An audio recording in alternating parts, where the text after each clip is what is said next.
Good morning पिला माने आज अध्याय समस्त को स्वागत। चैप्टर 1 रो द्वितीय पाठ आज हम पढ़िबा। द्वितीय पाठ कहूँ भारत में असहयोग आंदोलन एवं ओडिशा रे एहार प्रभाव माने जेतेबेले असहयोग आंदोलन गांधीजी करथिले सेतेबेले ओडिशा रे कोन तार प्रभाव पड़िथिला सेही विषय रे हमें पढ़िबा आज। चलो स्टार्ट करिबा। प्रथमे भारत रे जो असहयोग आंदोलन रो प्रथम आंदोलन थिला कोन खिलाफत आंदोलन।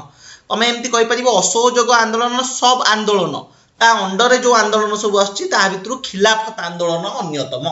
खिलाफत आंदोलन रे कोन होइतिला एटा इंपोर्टेंट, एटा परीक्षा रे पड़े, भलसे सुनो। प्रथम विश्व युद्ध रे तुर्की मित्र शक्ति विरोध रे युद्ध करितिला। युद्ध समय रे तुर्की साम्राज्य को विभाजित करि दिया गला। तुर्की प्रति एतादृश व्यवहार भारतर मुसलमान माननकु व्यथित और क्रोधान्वित करिथिला। तुर्कीर सुल्तान थिले मुसलमान माननक धर्मगुरु बा खलीफा।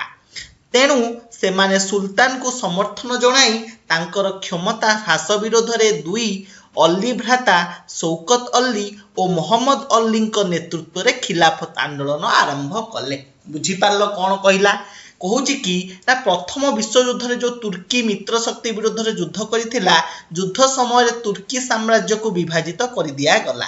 तुर्की प्रति एतादृश व्यवहार भारतर मुसलमान माननकु व्यथित और क्रोधान्वित करिथिला।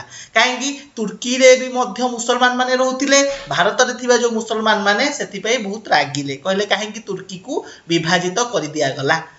तुर्कीर सुल्तान थिले सेतबेले कोन मुसलमान माननकर धर्मगुरु बा खलीफा।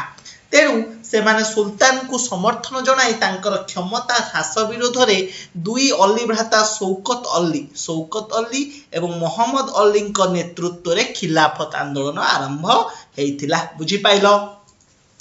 खलीफा को समर्थन करी एही आंदोलन होइथिबारु एहाकु खिलाफत आंदोलन कहा जाय। खलीफारु स्टार्ट हला कोन खिलाफत आंदोलन। बुझी पाइलो, एटा भी लिखिबो। आंदोलन परिचालना करिबा पई एक खिलाफत कमिटी गठन करा गला। एथिरे दुई अल्ली भ्रातांक व्यतीत मौलाना अब्दुल कलाम आजाद, हकीम हजमत खां और हसरत मोहिनी सदस्य रहिले। बुझी पाइलो। तो सेमाने कौन कले गोटे कमिटी गठन कले, जो कमिटी रे मौलाना अब्दुल कलाम आजाद रहिले, हकीम अजमत खां रहिले, आउ किए रहिले हसरत मोहानी नामक सदस्य रहिले।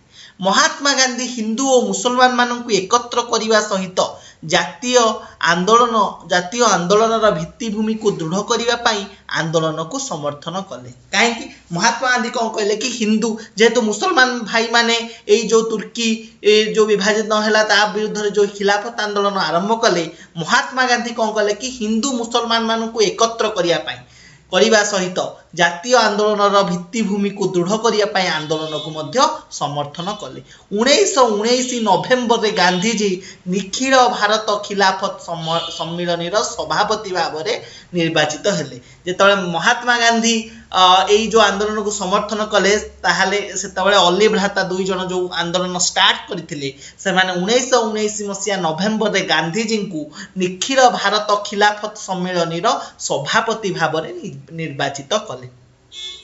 तुर्कीर सुल्तान को अधीन रे यथेष्ट अंचल विशेषकर मुसलमान मानक पवित्र स्थान गुड़ी को न रखिले सरकार को वर्जन और असहयोग करने सम्मिलन रे निष्पत्ति नियागला। बुझिपाइल, सम्मिलन में कौन निष्पत्ति नियागला? स्थान गुड़ी को न रखिले सरकार को वर्जन और असहयोग करने सम्मिलन रे निष्पत्ति नियागला।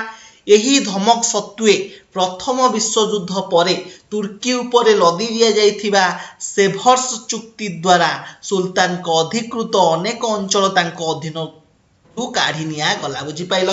यही धमक मध्य देला परे प्रथम विश्व युद्ध परे तुर्की सहित लदी दिया जाइथिबा तुर्की ऊपर जो लदी दिया जाइथिला सेभर्स चुक्ति सेटा गोटे लॉ, सेभर्स लॉ रखा जाइथिला जहा द्वारा कि तुर्कीर सुल्तान को जहाँ भी अंचल अधिकार करथिले से अधीन गुड़ी को काढ़ी निया गला। से लिखिछि चुक्ति द्वारा सुल्तान को अधिकृत अनेक अंचल तांको अधीन रु काढ़ी निया गला।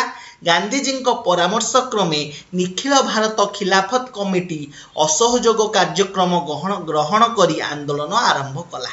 1920 जून 9 तारिख रे अलाहाबाद ठारे एक सर्वदलीय बैठकर आयोजन करागला। एठारे गांधीजी नेतृत्व में खिलाफत कमिटी इंग्रेज सरकार सहित संपर्क छिन्न करने पाई निष्पत्ति नेला। मुस्लिम लीग और भारतीय जातीय कांग्रेस खिलाफत आंदोलन को समर्थन करते। सेतबेले भारतर जो प्रधानमंत्री किए थिले सेतबेले कांग्रेस ही थिला राज करथुला, सेतिपई मुस्लिम लीग और भारतर जातीय कांग्रेस खिलाफत आंदोलन को मध्य समर्थन करथिले।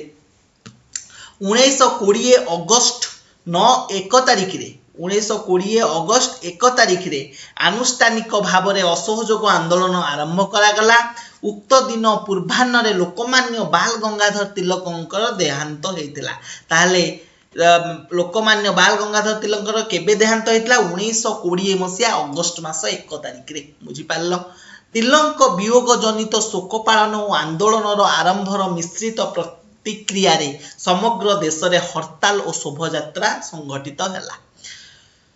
असहयोग आंदोलन इंग्रेज सरकार विरोध में महात्मा गांधी परिचालित प्रथम गण आंदोलन थिला। ताले असहयोग आंदोलन कौन थिला? प्रथम गण आंदोलन थिला हैला। एही आंदोलन ब्रिटिश साम्राज्यर मूलदुआ को दोहलाई देइतिला। 1919 ख्रीष्टाब्द रे रावलात आईन जालियानाबाग हत्याकांड जोटा आमे प्रथम एथिरे पढ़ी प्रथम पाठ रे रावलात आईन जालियानाबाग हत्याकांड भली अभावनीय घटना जो गांधीजी इंग्रेज सरकार नैतिकता उपर विश्वास हराई थिले। बुझी पाइल? से इंग्रेज सरकार ठारू सबु प्रकार सहयोग छिन्न करी शांतिपूर्ण भाव में अहिंसा उपाय असहयोग आंदोलन डाकरा देइतिले। भारत शासन आईन 1919 रे त्रुटि अमृतसर घटनार तदंत पाई अमृतसर जो घटना होता जो तमर लोक मान मारी देइतिले इंग्रेज माने अमृतसर घटनार तदंत पाई नियुक्त हंटर कमिटी विवरणी पक्षपातिता तथा भारतर मुसलमान मानकर इंग्रेज विरोधी खिलाफत आंदोलन महात्मा गांधी असहयोग आंदोलन आह्वान को साकार करिबारे सहायक हेतिला। बुझी पाइल? जो आमर हेतिला अमृतसर घटनार तदंत पाई नियुक्त हंटर कमिटी विवरणी पक्षपातिता तथा भारतर मुसलमान मानकर इंग्रेज विरोधी खिलाफत आंदोलन महात्मा गांधी असहयोग आंदोलन आह्वान को साकार करिबारे सहायक हेतिला। बुझी पाइल? बुझी पाइल? खिलाफत आंदोलन कहीं हेतिला बुझी पाइल? तो एटा शॉर्ट क्वेश्चन हिसाब रे हो किबा संक्षेप रे लेख तम परीक्षा रे पढिबो तो एटा होची इंपोर्टेंट क्वेश्चन। तो एटा को भल से तमे पढिबो। स्टोरीटा खाली मने रखी देले आराम से करि परिबो। बुझी पाइल? तो आज पई एतिकी। नेक्स्ट क्लास रे आमे ए पाठ 2 रो आगो को पढिबा। धन्यवाद।